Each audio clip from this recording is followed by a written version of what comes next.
अब हम एक एक करके कुछ बड़े सवालों पर चर्चा करेंगे, जिसके लिए हमारे साथ मेहमान मौजूद हैं। आपको हमने बताया कि स्टूडियो में हमारे साथ में नीरजा चौधरी हैं, संजय जी हैं और संदीप शास्त्री जी जूम पर हमारे साथ में जुड़ रहे हैं। तो तीसरे चरण के मतदान के बाद जो 10 प्रमुख सवाल उठते हैं उन पर हम एक एक करके चर्चा करेंगे। तो एक सवाल ये है बहुत बड़ा, लगातार आपने देखा कि वोट परसेंट किस तरह से कम हुआ है 2019 और 2024 में, और तीनों फेज में लगातार कम हुआ है। तो लगातार तीसरे दौर में जो मतदान घटा है उसके क्या मायने हैं? संदीप शास्त्री जी, मैं आपसे शुरुआत करूं तो ये जो ट्रेंड दिखा है तीनों ही फेज में, चाहे असम ही हो जहां पर अच्छा वोटिंग परसेंट रहा, लेकिन वो भी 2019 के मुकाबले कम है, तो क्या कुछ इंडिकेशन है ये? और आप देखिए कि गुजरात के अमरेली में कितनी कम वोटिंग हुई है, बारामती में कितनी कम वोटिंग हुई है। क्या इसका आप विश्लेषण समझ पा रहे हैं? क्या कोई पैटर्न इसमें है? नगमा जी, एक तो वेदर की जो गर्मी है वो काफी लोग कहेंगे वो एक कारण है, लेकिन और एक कारण है ये पॉलिटिकल वेदर भी उतना गर्म शायद नहीं हुआ है कि लोग आए और बाहर वोट करें। जब कम परसेंटेज में वोटिंग होता है, जनरली एक फीलिंग है कि कमिटेड वोटर्स आके बाहर, जो एक पार्टी को कमिटेड है वो आके बाहर वोट करते हैं। जो अनडिसाइडेड वोटर होता है वो शायद वोटिंग करने में थोड़ा झिझकता है। सो शायद उसका इम्पैक्ट कहीं आप देखेंगे, लेकिन आपको ये पूरे देश में कम हुआ है जब आप कहते हैं, हमें हर एक राज्य में हर एक क्षेत्र में देखना पड़ेगा। और एक बात नगमा जी, हम कंपैरिजन 2019 से कर रहे हैं। 2019 से एक तरह से एक विशेष चुनाव था जिसमें काफी ज्यादा मतदान हुआ। शायद हम इसको उसके पहले के चुनावों से कंपेयर करें तो शायद उतना फर्क हमें दिखेगा नहीं। तो ये दूसरी बात मैं कहना चाहता हूं। और स्पेसिफिकली एक बात जो आपने उठाई, अगर आप महाराष्ट्र को देखें और वहां आप देखें कि 56% मतदान हुआ, वहां पे क्लियरली जिस तरह से 4 पार्टियां हो गई हैं और उन 4 पार्टियों के वजह से वोटर के मन में ये लेजिटिमेसी के बारे में एक प्रश्न जो उठा है, उससे भी शायद थोड़ा उतना इंटरेस्ट इलेक्शन में नहीं दिख रहा है। वो भी एक कारण हो सकता है, स्पेसिफिकली महाराष्ट्र। जी, आपको भी लगता है संजय जी कि ये कारण है कि वोटर के मन में इंटरेस्ट नहीं है, या गर्मी है, या क्या आपके लिए ये महत्वपूर्ण है कि वोटिंग कम हुई इस दफा? महत्वपूर्ण तो मुझे लगता है सबके लिए होना चाहिए, वोटरों के लिए, विश्लेषकों के लिए, और खासकर उम्मीदवार और पार्टी जो पॉलिटिकल पार्टी हैं। क्योंकि ये इस बात का सूचक तो ज़रूर है कि लोगों का जो चुनावों में जो दिलचस्पी है वो कहीं ना कहीं घटती हुई दिखाई पड़ती है। अब कारण उसका जो भी रहे, हो सकता है मौसम की गर्मी भी हो, लेकिन मैं मौसम की गर्मी को ज़्यादा महत्व नहीं देता। मुझे लगता है कि नेचर ऑफ कंपटीशन, एक तो थोड़ा उदासीनता तो साफ दिखाई पड़ती है, लेकिन अगर आप असम को देखें, बंगाल को देखें, इन राज्यों में टर्नआउट घटा है, फिर भी दूसरे राज्यों की तुलना में कम घटा है, और अभी भी एक डिसेंट आपको टर्नआउट दिखाई पड़ता है। तो उन राज्यों में, महाराष्ट्र की चर्चा बार बार हो रही है, और महाराष्ट्र में वोटरों के मन में भी बहुत कंफ्यूजन है, बहुत उदासीनता है, और आप कहें थोड़े डिसएंचेंटेड हैं, किसको वोट दे, वोट किसको दिया, सरकार किसके साथ बना ली, उसके बाद वो पार्टी टूट जाती है। तो कहीं ना कहीं ये एक उदासीनता का तो बिल्कुल स्पष्ट सूचक है कि चुनाव में जो दिलचस्पी, या आप कहें जिस तरह से हमारा लोकतंत्र, चुनावी लोकतंत्र चल रहा है, उससे लोगों की उदासीनता साफ दिखाई पड़ती है। और लोगों की उदासीनता या जो कंफ्यूजन है नीरजा जी, वो बारामती में एक केस स्टडी हो सकता है कि ये कंफ्यूजन है कि किसको वोट दें, वही फैमिली है जो लड़ रही है आपस में। देखिए, बारामती एक अलग ही किस्सा है, क्योंकि बारामती में लोग जो कह रहे थे कि हमारे लिए तो महा टेंशन हो गई है, पवार वर्सेस पवार, किसको दें, क्योंकि पवार परिवार ही बारामती को नर्चर करता आया है। अजीत पवार असेंबली रिप्रेजेंट करते हैं, सो सारे काम जो लोकसभा कॉन्स्टिट्यूएंसी है, सालों से अजीत पवार देखते रहे, तो लोगों के काम करते रहे, और परिवार इकट्ठा था। अब सुप्रिया सुले वर्सेस अजीत पवार की पत्नी सुनेत्रा की इतनी बिटर लड़ाई हो रही है कि आम जनता के लिए धर्म संकट है। तो ये कारण, मैं जब वहां थी तो लोग ये कहते थे हो सकता है हम निकले ही नहीं, क्योंकि हो सकता है दोनों साइड को पता लग जाए कि हमने कैसे वोट किया है, तो वो एक हो डर सकता भी है है। कई लोग निकले ही नहीं हो कि छोड़ो इसी के लिए इतनी कम वोटिंग हुई वहां पर। ये एक बड़ी चिंता लोगों में थी कि हम निकले तो फिर दूसरा साइड जो है वो नाराज हो जाएगा। एक बड़ा सवाल और भी इसके अलावा है कि अब ये जो कम वोटिंग हुई है, इसके बावजूद, क्या कम मतदान के बावजूद बीजेपी अपना अच्छा स्कोर जो है वो कायम रख पाएगी नीरजा जी? ये कम वोटिंग बीजेपी के लिए क्या मायने रखती है? देखिए, नॉर्मली क्या होता है, परिवर्तन की चाह या उत्साह किसी इशू पे। अब 2014 में जो हमने देखा, यूपीए के खिलाफ एक बहुत भारी सेंटिमेंट था और नरेंद्र मोदी सीन पे थे, तो एक उत्साह था। और 2019 में पुलवामा सर्जिकल स्ट्राइक्स हुई, नेशनल फीलिंग को लेके एक उत्साह था। इस इलेक्शन में कोई वेव नहीं दिख रहा है, लेकिन इसका मतलब ये नहीं कि लोग बीजेपी के लिए नहीं वोट करेंगे, पर जिस तरह से नॉर्मली होता है ना, उस तरह का नहीं है। तो ना हिंदू मुस्लिम था, फर्स्ट 2 फेजेस में हिंदू मुस्लिम नहीं था, लेकिन अब उसको एक टर्न दे रहे हैं। वो उतना हो नहीं पाया वैसे पोलराइज अब कितना, हाँ, उतना नहीं हो पा रहा है, बावजूद इसके कि कोशिश की जा रही है। जी, लेकिन फिर भी जैसा मैंने कहा, उसके अंदर भी एक कॉम्प्लेक्सिटी है। मान लीजिए मुजफ्फरनगर की सीट ले लीजिए, तो वहाँ तकरीबन जब आंकड़े आए थे 60-61% था, तो लोगों से बात करके पता लगा कि मुस्लिम मोहल्लों में जबरदस्त लोग निकले हैं, उनकी 70-80% वोटर निकला है, तो लेकिन हिंदू मोहल्लों में नहीं निकले उतने लोग, नहीं निकले, तो 40 से 50% जी। था। तो इसी से जुड़ा ये जो हम लोग अभी देख रहे थे संजय जी, जो वोटिंग भी हुई है उसमें आप देखें तो असम में बहुत ज्यादा वोटिंग हुई है और असम के भी धुबरी में वोटिंग हुई है। बंगाल में भी जो सीटें इस बार थी वो बहुत मुस्लिम बहुल सीटें थी और वोटिंग परसेंट ज्यादा है, लेकिन आप बाकी जगहों पर अगर देखें तो वोटिंग परसेंट कम है। तो सीधा सीधा संबंध फिर भी दिखाई नहीं पड़ता। हाँ। ऐसी कई लोकसभा क्षेत्र हैं जहां पर मुस्लिम वोटरों की तादाद बहुत ज़्यादा है, लेकिन आपको उन कंस्टिट्यूंसी में भी टर्नआउट घटता हुआ दिखाई पड़ेगा। तो बहुत सीधा संबंध नहीं है, ऐसा कोई संकेत नहीं मिलता कि माइनॉरिटीज़ ने, खासकर मुस्लिम मतदाताओं ने बढ़ चढ़ कर वोट किया और हिंदू मतदाताओं ने थोड़ा कम वोट किया। सीधा सीधा ट्रेंड नहीं है। चुनाव बहुत लोकलाइज्ड हो गया है। अगर एक नेशनल नैरेटिव होता तो वो एक इफोरिया होता है और उस इफोरिया में टर्नआउट भी बढ़ता, लेकिन वो इफोरिया का अभाव है, वो एक बड़ा लार्जर नैरेटिव दिखाई नहीं पड़ता। और चूंकि नैरेटिव जो चुनाव के जो जोड़ घटाव जो है वो बहुत लोकलाइज्ड हो गया, इसी के लिए टर्नआउट पर उसका असर होता हुआ दिखाई पड़ रहा है। कुछ ऐसी कंस्टिट्यूएंसी है जहां पे लोगों की दिलचस्पी कम है, टर्नआउट कम हो गया है। जी। तो बंगाल में मतदान जो है वो भी वहां पे भी घटा है, ये भी दिख रहा है। एक उसके अलावा जो सवाल उठता है वो कर्नाटका से, संदीप शास्त्री जी, कि कर्नाटका में आपको लग रहा है कि जो विवाद वहां पे चुनाव के बीच में आ गया, प्रज्वल रेवन्ना का विवाद, उसका कोई असर वहां पे पड़ रहा है क्या इन चुनावों में? देखिए, प्रज्वल रेवन्ना के विषय पे मैं एक बात साफ कहूंगा कि सभी पार्टियों ने उनकी पार्टी ने भी कहा है कि अगर इस तथ्य में कुछ सच है तो जो इसका कारण है उसके विरुद्ध क्रम होना चाहिए। ये सभी पार्टियों ने साफ कह दिया है। बीजेपी ने कहा है, कांग्रेस ने कहा है और जनता दल के लीडर्स ने खुद ये बात कही।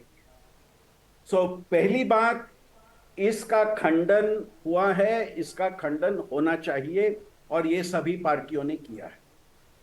क्या इसका इम्पैक्ट चुनाव पे पड़ेगा? देखिए, कर्नाटका के उत्तरी भाग में देखें, जहां आर्थिक परिस्थिति कई क्षेत्रों में ज्यादा नहीं है, जिसे हम कर्नाटका में कल्याण कर्नाटका बताते हैं, वहां पे कांग्रेस की सिचुएशन थोड़ी बेहतर दिख रही है। 2 कारण से, उनके 5 गारंटीज और एक फीलिंग है कि विमेन वोट्स जो थोड़ा ज्यादा बाहर निकल के आए हैं वोट करने के लिए, क्या इस मामले का कुछ इम्पैक्ट आप देखेंगे?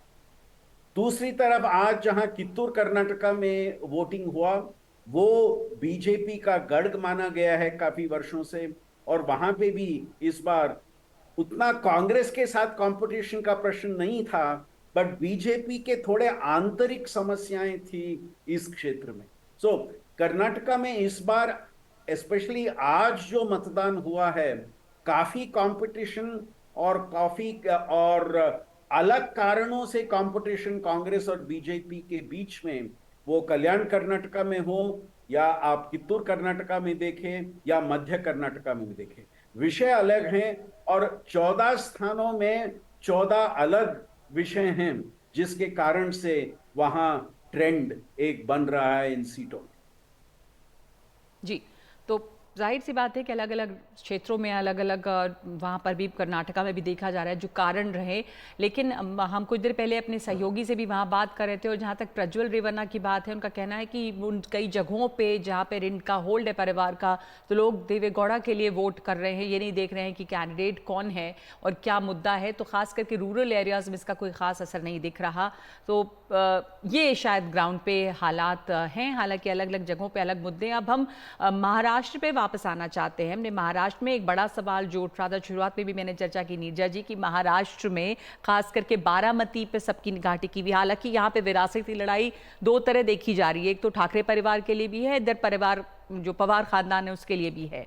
तो बारामती में चाचा या भतीजा, ये जो सवाल है एक बना हुआ है, एक शरद पवार के लिए क्या सिंपैथी वेव वहां पर है, अजीत पवार के लिए लोग क्या कहते हैं, वो पावर में है, लोग उनकी ओर भी देख रहे हैं मदद के लिए, लेकिन शरद पवार बुजुर्ग हैं, उनके लिए क्या भावना है, बीच में वो बीमार भी पड़े। मैंने जैसे सतारा, पुणे, ये बारामती, ये वेस्टर्न महाराष्ट्र की जो सीटें हैं जहाँ की शरद पवार का ट्रेडिशनली होल्ड रहा है जी, वहाँ लोगों से अगर गांव में भी बात करिए तो बहुत लोगों को अच्छा नहीं लग रहा कि इस उम्र में शरद पवार को दुख दिया जाए जब उन्होंने हमारे लिए इतना कुछ किया है।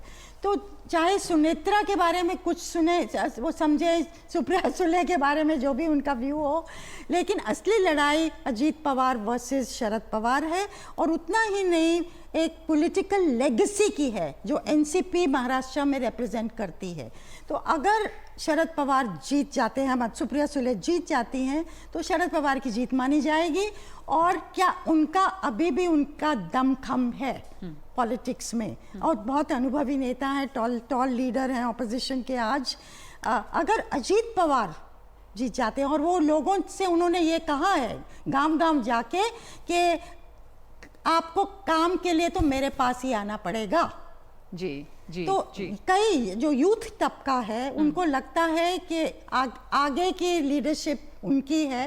तो ये जो sympathy versus state power, organisation, MLA जो उनके साथ हैं, और शरद पवार की पॉलिटिक्स ऑफ 50 इयर्स, ये दोनों के बीच में एक और लड़ाई वही है कि कौन है असली एनसीपी यहाँ पर किसके लिए। तो यहाँ पे इंटरेस्टिंग है महाराष्ट्र में, हालांकि ये भी है कि असली जो शिवसेना है वो कौन है, क्या ये चुनाव ये भी तय कर पाएगा। और पर यूपी की ओर बढ़े हम संजय जी, और यूपी में देखें कि इस बार जो है वो जाटलैंड से यादवलैंड में भी एक तरह से वोट इस बार हो रहा था। तो यहाँ पर मुलायम परिवार की प्रतिष्ठा दांव पे है। अब उनकी फैमिली से इसी फेज में 3 लोग चुनाव लड़ रहे थे, तो ये वहां पर आपको क्या लग रहा है इनके लिए इस बार? अगर हम इस फेज की बात कर रहे हैं, आपने जिसका जिक्र किया नगमा जी कि मुलायम सिंह परिवार के, यादव परिवार के 3 लोग चुनाव लड़ रहे हैं, निश्चित रूप से प्रतिष्ठा दांव पर है और स्टेक्स बहुत हाई हैं समाजवादी पार्टी के लिए। जिस तरह से गठबंधन वैसे तो थोड़ा कमज़ोर दिखाई पड़ता है, समाजवादी पार्टी और कांग्रेस का गठबंधन। जब मैं कमज़ोर कह रहा हूं तो न्यूमेरिकल स्ट्रेंथ की बात कर रहा हूं। दोनों के अगर वोट को आप 2019 के लोकसभा चुनाव को जोड़ें तो लगता है कि मुकाबला बहुत कुछ दिखाई नहीं पड़ता, लगता कि एक तरफा चुनाव हो जाएगा। लेकिन शायद हकीकत वो नहीं है, चुनावी मुकाबला हो रहा है। और आज के फेज़ में तो मुझे लगता है खासकर समाजवादी पार्टी शायद बहुत अच्छा की होगी, क्योंकि उन्हें उनके परिवार के 3 लोग चुनाव मैदान में हैं। मुझे लग रहा है कि अलग अलग फेजेज में जब हम देख रहे हैं तो हर फेज में कुछ ना कुछ नई बात आ रही है और कुछ ना कुछ एक नया संघर्ष पार्टियों के बीच में दिखाई पड़ रहा है। और फाइनली हम यही कहेंगे कि अल्टीमेटली हमें 4 जून का इंतजार तो करना ही पड़ेगा ये जानने के लिए कि आखिर ऊंट किस करवट बैठा। बिल्कुल। और इस बीच में ये लगातार हम चर्चा कर रहे हैं ना कि जो कम हुआ है मतदान वो क्यों हुआ है। जैसे मध्य प्रदेश एक स्टेट है कि वहाँ पर इस दफ़ा, हालांकि वहां पर बताया गया कि राजगढ़ में अच्छा मतदान हुआ है, लेकिन आप ओवरऑल देखें तो मध्य प्रदेश में बहुत कम है। कुछ इसके ऊपर कैसे समझें इसको? देखिए हर जगह वही उदासीनता सी है। हाँ, और मध्य प्रदेश में वीआईपी कॉन्स्टिट्यूएंसीज कई हैं, महाराजा राजा तमाम लोग हैं चुनावी। शिवराज चौहान है विदिशा में, गुना में ज्योतिरादित्य सिंधिया है, राजगढ़ में दिग्विजय सिंह है।